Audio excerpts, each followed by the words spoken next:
Lumaki si Nick Reiner na may malaking pribilehiyo sa pamilya ng mga hari at reyna ng Hollywood. Lumaki rin siya sa isang pamilya na tila mahal siya anuman ang mangyari. Kasalukuyang nakakulong si Nick Reiner, inakusahan ng pagpatay sa kanyang mga magulang gamit ang kutsilyo sa kanilang mansyon sa Los Angeles. May mga bagong detalye tungkol sa mga araw bago pinatay sina Rob at Michelle Reiner. At ikukwento ko sa inyo ang bagong ulat na lumabas na nagbibigay linaw sa pag-iisip at mga posibleng issue sa kalusugan ng pag-iisip na na-diagnose kay Nick Reiner nitong mga nakaraang linggo at kung paano ito maaaring makaapekto sa kanyang depensa. Pero pati na rin kung ano ang maaaring ituro ng mga piskal para patunayan na hindi lang ito basta pagpatay kundi isang planadong pagpatay. Narito tayo sa kasong tinalakay ng Law and Crime. Ako si Chris Stewart.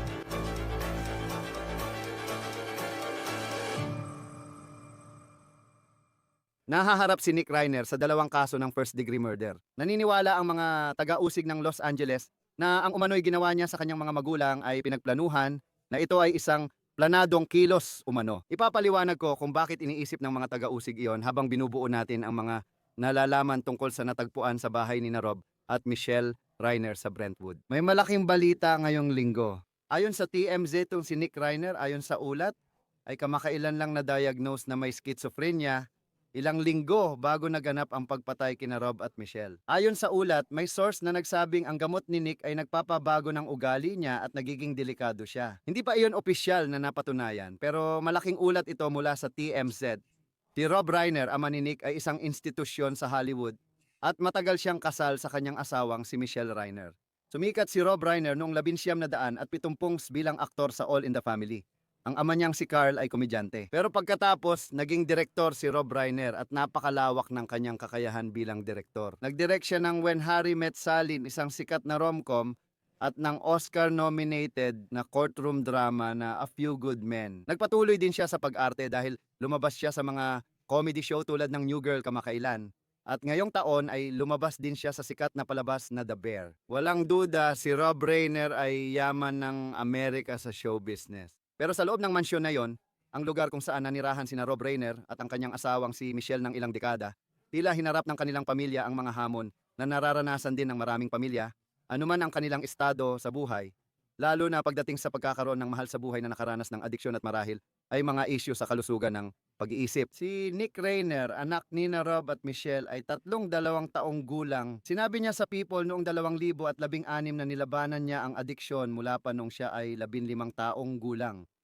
Kahit lumaki siya sa yaman, naranasan pa rin niyang maging palaboy sa Maine, New Jersey at Texas. Kahit malinis na, patuloy pa ring nilalabanan ni Nick Reiner ang tukso na bumalik sa dati niyang buhay. Sinabi niya ito sa Dopey, isang podcast tungkol sa addiction sa droga. 7 taon na ang nakalipas sa episode na nasa YouTube pa rin ngayon. Bakit nawala ang pagiging malinis mo?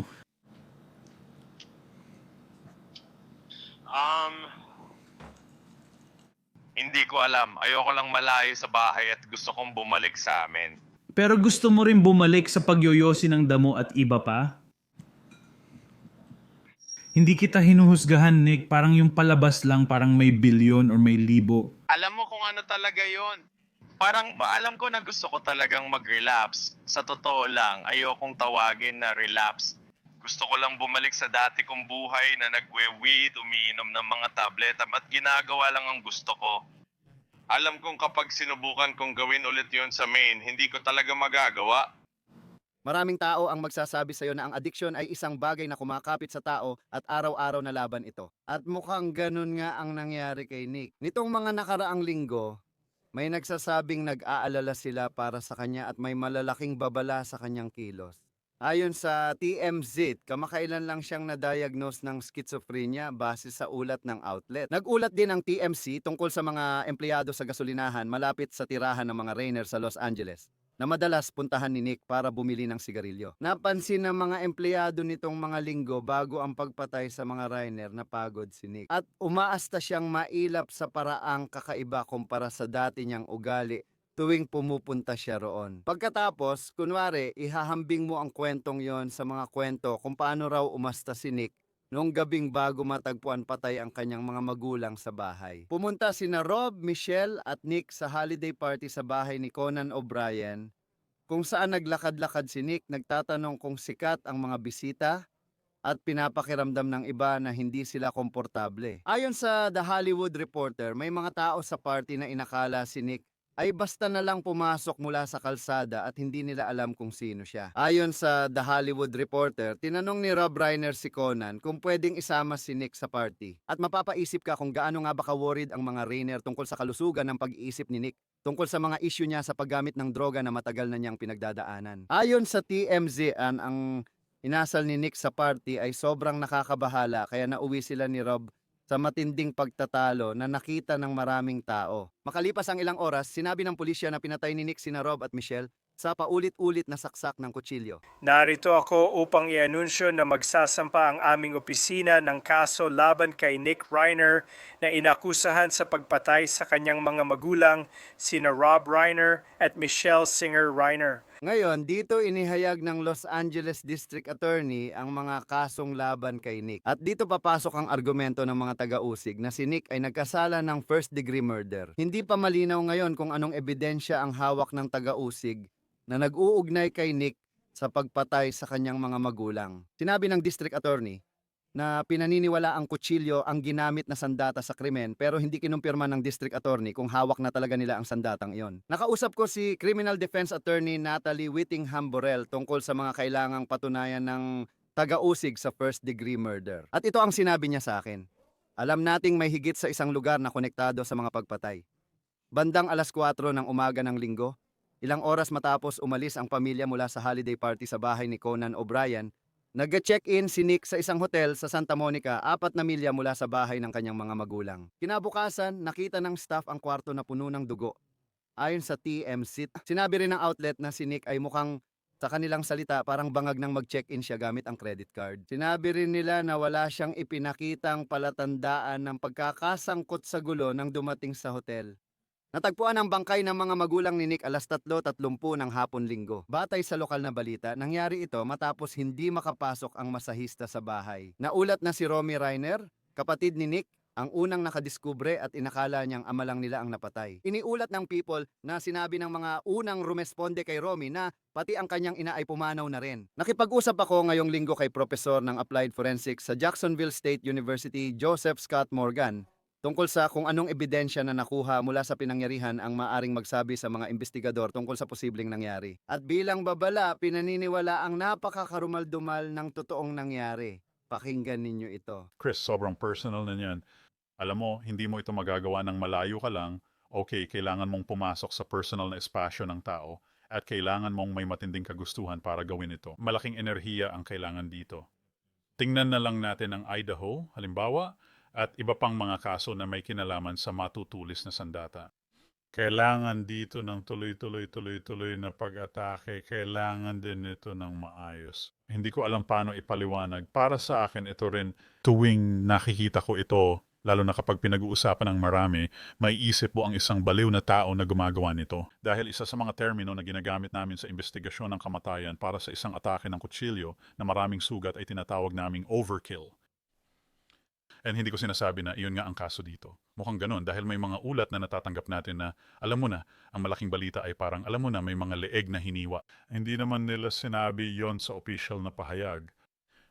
Yan ay haka-haka lang, ngunit tiyak na posible.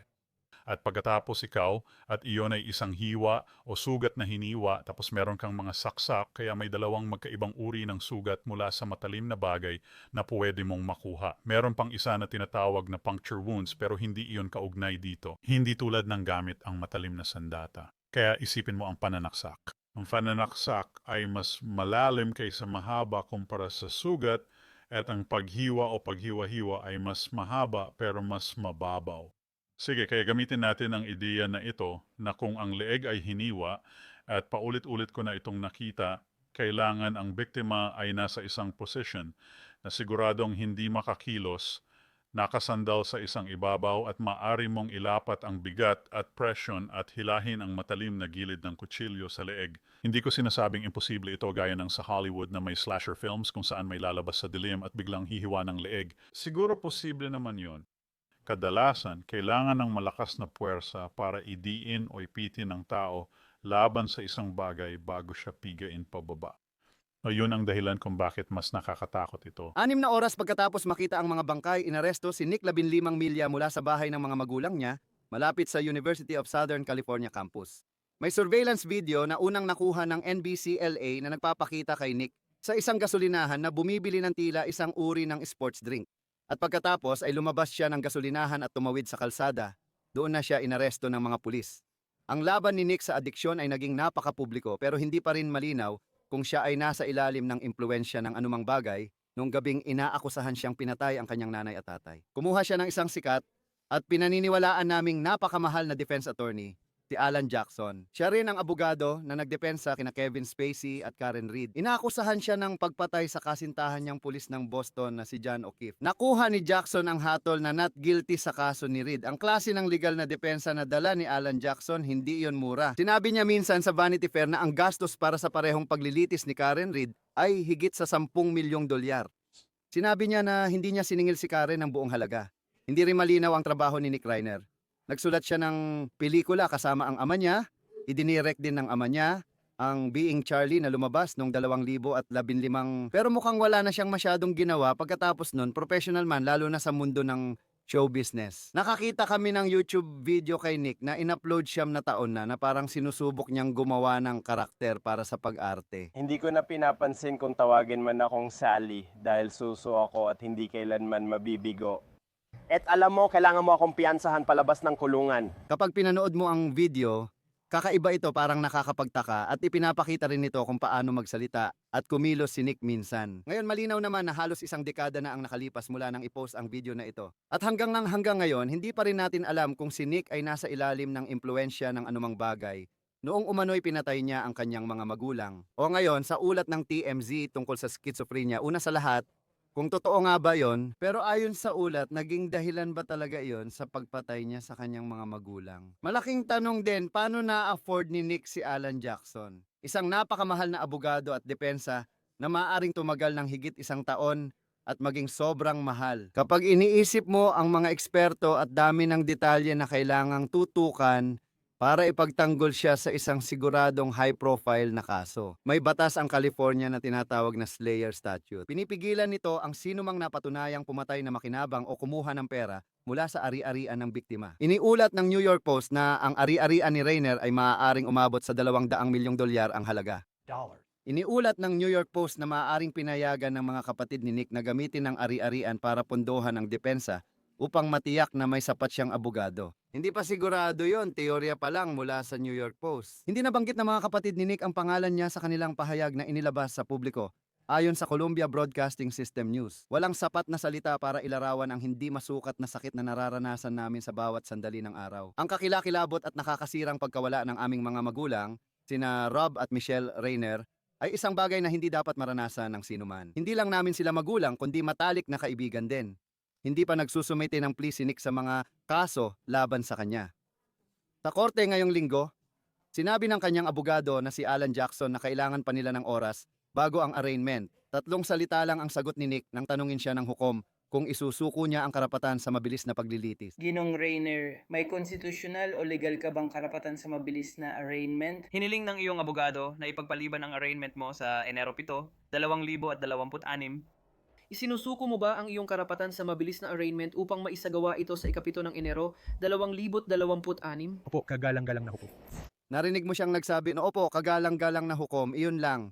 Pagkatapos dinala siya pabalik sa kulungan. Ayon sa Cable News Network, hindi pinayagan ng hukom ang media na kunan ng larawan o video si Nick habang nasa nakasaradong lugar sa korte. Ipinapakita ng courtroom sketch na suot niya ang asul na vest na karaniwang suot ng mga akusado para hindi nila saktan ang sarili. Ito ang sinabi ng abogado ni Nick, Alan Jackson, matapos ang pagdinig. Magandang umaga po, may mabilis lang akong sasabihin. Una sa lahat at pinakamahalaga, isa itong napakalungkot na trahedya na nangyari sa pamilya Reiner. Alam naming lahat yan at taos puso kaming nakikiramay sa buong pamilya Reiner. Meron talagang napaka-komplikado at seryosong mga isyu na kaugnay ng kasong ito. Kailangang masusing ngunit maingat na pag-usapan, suriin, tingnan at pag-aralan ang mga ito. Hinihiling namin na sa proseso, hayaan ninyong umusad ang sistema sa paraang dinisenyo itong umusad. Hindi na sa pagmamadali ng paghatol, hindi sa pagtalon sa mga conclusion, kundi may pagpipigil.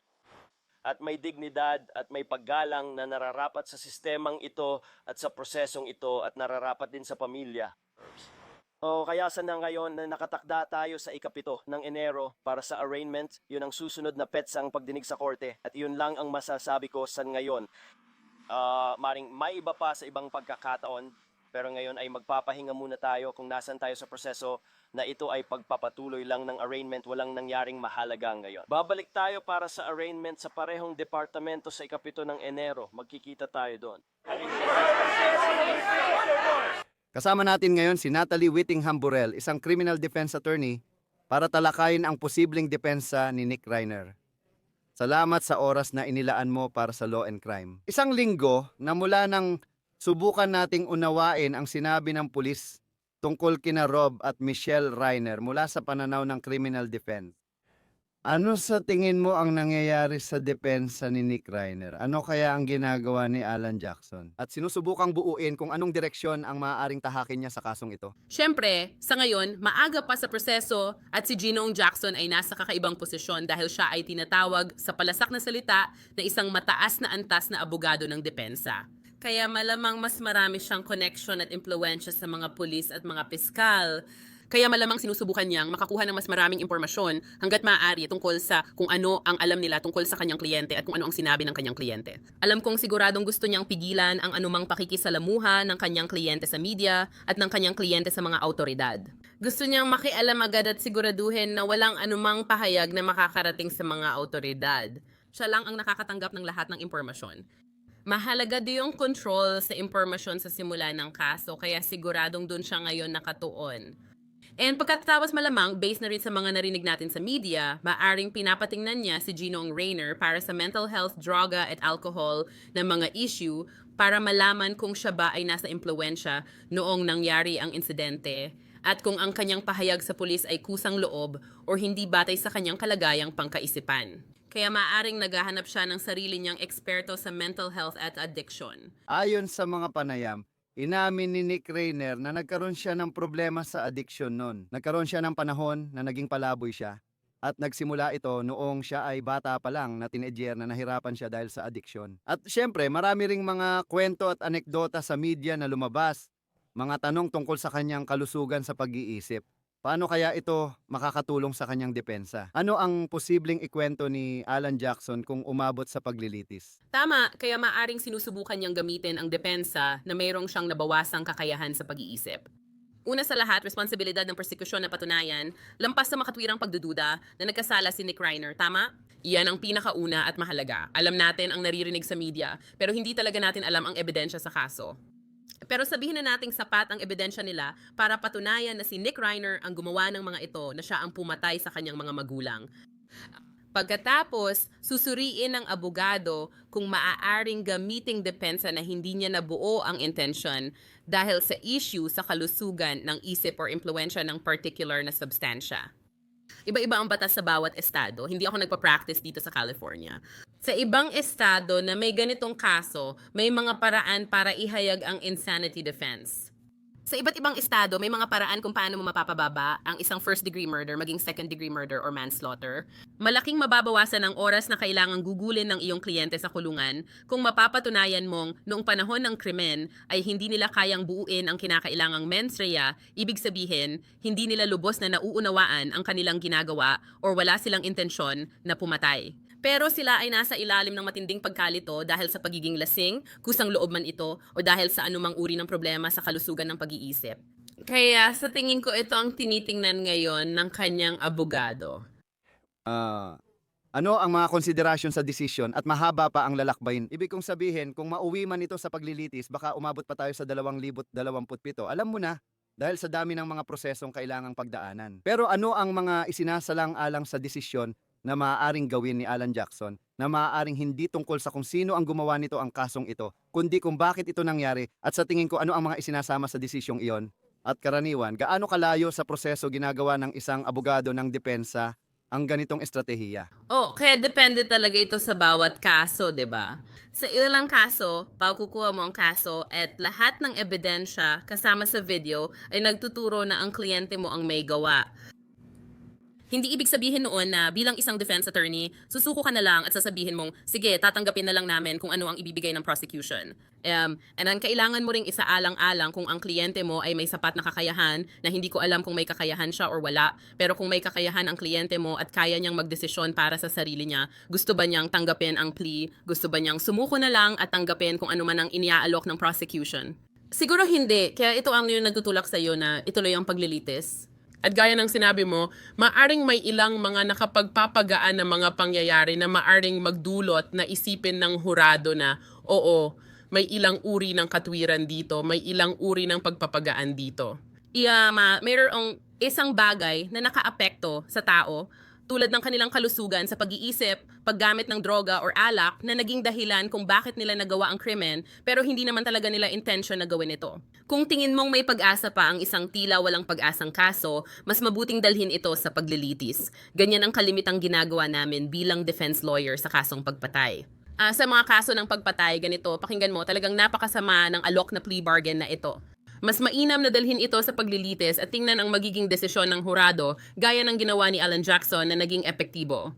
Sasabihin ko rin kay Karen Reed, masama talaga ang plea bargain na alok sa kanya base sa ebidensya nila. At ipinaglaban niya ito, at ipinaglaban niya ito, at ipinaglaban niya ito, at hinukay niya, at hinukay niya, at hinukay niya, hanggang sa umabot sa puntong pati ang publiko, at malamang pati ang hurado, ay nagtatanong na, ano nga ba talaga ang nangyari dito? Yung parang napakalinaw at siguradong kaso nung una, alam mo yon, siya ang nagmamaneho ng kotse, di ba? Umalis nga siya sa pinangyarihan, siguro nga siya ang nakabangga sa kanya, naging baka may iba pang nangyayari, baka may masama talagang nangyayari. Kaya laging may benepisyo sa pagsubok na alamin kung ano ang kaya mong ipaglaban kapag nasa posisyon ka na may patay na katawan, di ba? Hindi laging nakakabuti sa'yo na basta tanggapin na lang kung anumang alok ang galing sa estado. At tungkol kay Alan Jackson, lalo na pagkatapos ni Karen Reed, parang sobrang nabighani lang ako sa paraan niya sa loob ng korte at kung paano siya magkwento. At parang meron siyang kakaibang karisma na talagang natatangi at kaya siya matagumpay. At siguro kaya rin sa Los Angeles. Kapag may problema ka, isa siya sa mga unang gusto mong tawagan. Pero bilang isang criminal defense attorney ka rin, ano ba ang ginagawa niya kaya siya naging matagumpay? Nagpe-prepare siya at sa tingin ko iyon yung bagay na parang hindi gaanong napapansin ng publiko kumpara sa performance niya sa korte. Magaling talaga siya sa korte, 'di ba? Ang galing ng presentasyon niya sa courtroom. Pero hindi niya magagawa iyon kung wala siyang paghahanda, lalo na sa kaso ni Karen Reed. Walang kapantay ang dami ng investigasyon na inilaan nila doon.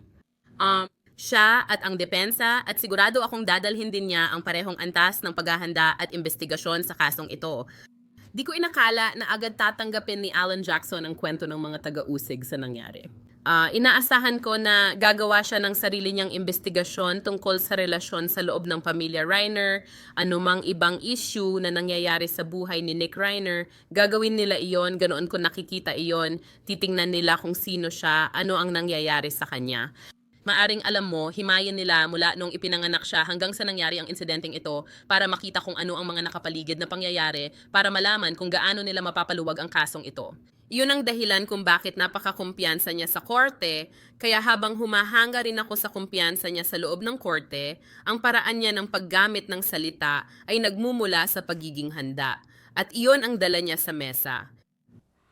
Pagdating dito, alam mo, mahalaga ang mga oras bago ang nangyari kina Rob at Michelle Reiner at sa mga responsable at makikita natin ang takbo ng proseso ng batas. Parang may A-list na party na ayon sa maraming media outlet, lahat sila ay nasa bahay ni Conan O'Brien. At ang mga media outlet lang talaga ang nag-uusap tungkol dito sa ngayon. Wala pa talaga tayong nakikitang maraming pahayag. Pero paano kaya titingnan ng depensa ang mga oras bago mangyari iyon? May party ka pa. Nakisalamuha siya sa maraming tao. Paano mo isasama yon sa depensa kung gusto mong tulungan si Nick Reiner sa sitwasyong ito? Oo, kaya mahirap yon, di ba? Kasi kung ikaw ang prosecution, baka tinitingnan mo ang party na yon bilang ito ang nagpasimula ng pangyayari at ito ang motibo at laging naghahanap ng motibo ang prosecution. Nagkaroon ng away, iyon ang motibo. Iyon ang nagtulak sa kanya para planuhin na patayin ang kanyang mga magulang. Kung ikaw naman ang depensa, ang paraan ng pagkukwento mo ay merong, alam mo na, hindi pagkakaunawaan sa loob ng pamilya. Mayroon siyang matagal ng problema sa kalusugan ng pag-iisip at hindi ito isang bagay na pinlano niya at ang pangyayaring iyon ang nagtulak sa kanya na mawalan ng kontrol. Hindi ito pinlano o pinaghandaan, hindi ito first degree, tama? Kaya may iba't ibang paraan depende sa mga katotohanan at sa sasabihin ng mga saksi na maaring magdulot sa prosekusyon na subukang ipakita na mayroong uri ng pagpaplano dito o kaya'y may motibo, may galit siya sa kanyang mga magulang. Sabi ng depensa, tingnan ninyo kung gaano siya ka-unstable at hindi niya nakontrol ang sarili kahit sa sikat na party na ito. Ito ay isang tao na hindi kontrolado ang kanyang pag-iisip at wala siyang sapat na intention para gumawa ng pagpatay. Sa halip, hindi siya guilty dahil sa kabaliwan or nabawasan ng kaso dahil sa pagkalasing or iba pang dahilan. At muli, alam mo, maaaring tumagal ito ng matagal. Kung gaganapin ang paglilitis sa susunod na linggo, tiyak na magiging hamon ito. Sa tingin ko, ito ang pangunahing balita sa buong bansa, kahit may iba pang mga pangyayari. Para kay Nick Rainer, alam mo, maraming atensyon ngayon sa kasaysayan niya ng pagka-addict dahil naging bukas siya rito. Nagsulat pa siya ng pelikula tungkol dito. Baka isipin ng hurado na, ay, ito yung addict na to kung kilala nila si Nick Rainer. At ito ang ginawa niya at naging marahas siya. Paano lalabanan ng depensa ama ng mga pananaw na iyon? Kung sakaling may mga hurado na alam ang kwento dahil sa lahat ng atensyong natanggap nito. Hindi pa kasama dyan, mukhang si Rob Rainer ay isang tao na hindi ko siya personal na kilala, pero minahal siya ng maraming tao dahil sa kanyang mga nagawa. Pati ang lahat ng suportang ibinuhos matapos silang mapatay. Oo, sa tingin ko, ang testimonya ng eksperto ang pinakatumutulong sa'yo sa ganitong situation. Kung ang kanyang mga addiction, mga issue, mga issue sa kalusugan ng pag-iisip ay maging bahagi ng kasong ito, sabihin natin ito ang magiging pangunahing depensa sa kaso. Lalo na. Kaya ang gustong gawin ni Ginong Jackson, ang gagawin niya ay kumuha ng mga eksperto sa kalusugan ng pag-iisip, kumuha ng mga eksperto sa addiction. O kahit isang toxicologist. At tingnan kung ano ang epekto ng ilang mga substansya sa katawan at paano nito naaapektuhan ang ugali ng tao na kahit tutol ka man sa moralidad sa paggamit ng ilang substansya at tingnan mo ang resulta nito, maaari itong magdulot ng nakakatakot na mga kahihinatnan. Ito ang epekto sa isipan at dulot ng matagalang paggamit sa tao. At ito talaga ang ibig sabihin ng addiction at kung paano mo ito mailalarawan na mas kaunti ang intensyon sa likod nito at mas nangingibabaw ang pamimilit o pagpilit. Maaari man na-addict ka sa isang substansya dahil sa epekto nito sa iyo at sa pagbabago ng chemistry ng utak mo, tama ba? Inaalis mo ang emotion sa paggawa nitong siyentipiko, dinadala mo ang eksperto na magpapatotoo. Pero maaring hindi nila masabi na dahil sa XYZ na droga kaya niya pinatay ang kanyang mga magulang. Maaari nilang sabihin na ito ang epekto ng droga sa katawan and alam nating nasa katawan niya ito. Sapat na ito kay Jackson para igiit sa pagtatapos na ito ang rason kung bakit hindi siya dapat ideklarang nagkasala ng first degree or second degree murder. At para sa kanya na kinasuhan ng first degree murder, ang mga piskal ay naniniwala na ito ay planado. Na ito ay, alam mo na, ibig bang sabihin nito na hindi talaga ito isang biglaang pangyayari? Kasi kapag iniisip mo, halimbawa, ang isang taong nagpaplano ng pagpatay, parang ganito, ito ang, alam mo na, listahan ng mga papatay ng isang tao at gagawin na nila ito. Ibig kong sabihin, kapag first degree murder, ano mismo ang kailangang patunayan ng prosekusyon kumpara sa second degree? Tama. Iba-iba ang uri ng first degree murder. Kaya pwedeng may first degree murder na tulad ng sabi mo, planado na ito. Isang tao ang nag-aabang, gumagawa ng listahan at tumatawag ng hitman para pumatay ng tao sa ganoong paraan. Hindi yan ang karamihan sa mga first degree murder. Ang first degree murder ay maaari ring mabuo habang nagkakaroon ng premeditation habang ginagawa ang krimen. Sa palagay ko, ito ay insidente ng pananaksak.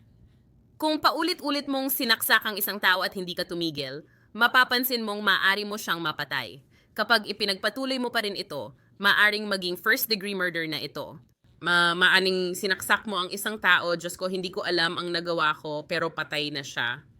Pagkatapos, pupunta ka at saksakin ang pangalawang tao, syempre pwedeng tawaging first degree murder ito sa pangalawang tao. Ganun din, kung barilin mo ang isang tao ng isang beses, hindi pa iyon first degree murder. Pero kung 20 beses siyang barilin, sa ikalimang putok pa lang, alam mong pagpatay na ang ginagawa mo. Oo, maaari itong mabuo habang ginagawa ang aksyon or nangyayari ang insidente. Hindi naman kailangan at maraming estado ang ganito. Hindi mo rin kailangang planuhin ito ng matagal bago mangyari. At pagdating sa At ang tanging mga tao na nakakaalam kung ano ang naging usapan na ito ay malamang sina Alan Jackson at Nick Reiner. Pero bilang isang criminal defense attorney, pagdating sa mga kaso ng pagpatay, ibig kong sabihin, ano ba ang unang usapan ninyo? Meron kang kliyente na nakakulong. Hindi ko alam kung ano ang estado ng pag-iisip ni Nick Reiner at lahat ng yon. Pero siguro, paano ang usapan? Ano ang mga tanong sa unang pag-uusap na malamang itanong ni Alan Jackson kay Nick Reiner? Tama. Hindi ko alam ang particular niyang paraan, pero para sa akin at sa marami kong kasamahan, ang unang hakbang ay ang makilala muna ang kliyente, alamin kung nasaan sila sa kanilang pag-iisip sa kasalukuyan, lalo na kung kakagaling lang nila sa mismong pangyayari. Ilang araw pa lang ang nakakalipas mula nang mapatay ang kanyang mga magulang.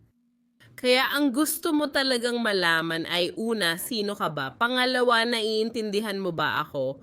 At yon, alam mo, nagtatanong ka lang, sinusubukan mong alalahanin nila, tinitingnan kung naaalala pa nila ang mga napag-usapan ninyo dati, kinukuha ang ilang bahagi ng kasaysayan ng buhay mula sa kliyente. Hindi ko agad ginagawa ito sa unang pagbisita at karamihan sa mga kasamahan ko ay hindi rin agad nagtatanong ng sabihin mo kung ano talaga ang nangyari, tama. Sa totoo lang, hindi pa iyon ang mahalaga sa ngayon. Sa ngayon, ang gusto mong gawin ay pigilan muna ang paglabas ng lahat ng impormasyon. Gusto mong tiyakin na walang kumukuha ng impormasyong makakasama sa iyong kliyente. At sinusubukan mong makakuha ng mas maraming impormasyon mula sa prosekusyon, sinusubukan mong alamin kung ano ang meron sila hanggat maaari. Kung kusa nang nagsasabi ang kliyente mo ng hindi ko ginawa yon or ganito, ganyan ako, dapat mo itong tanggapin. Pero maging maingat na huwag masira agad ang relasyon. Humanize mo siya, kilalanin mo siya bilang tao, at alamin ang mental, physical at emotional niyang kalagayan para malaman kung paano haharapin ang kaso.